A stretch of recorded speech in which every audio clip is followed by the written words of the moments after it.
दिवस नांदेड परिसरामध्ये मात्र अनेक गुन्हेगारीची घटना घडत आहेत.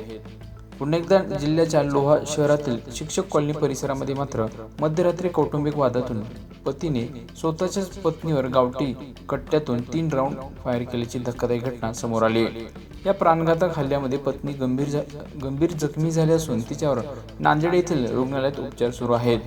दरम्यान गोळीबारानंतर आरोपी पती घटनास्थळावरून फरार झाला असून पोलिसांकडून आरोपीचा शोध मात्र सुरू आहे. पोलिसांकडून मिळालेल्या माहितीनुसार आरोपी विशाल जाधव आणि त्याची पत्नी अर्चना यांच्यात सोमवारी मात्र मध्यरात्री भांडण झालं. या वादातून मात्र विशालने रागाच्या भरात आपल्याच पत्नीवर विनापरवाना गावठी कट्ट्यातून 3 गोळ्या झाडल्या.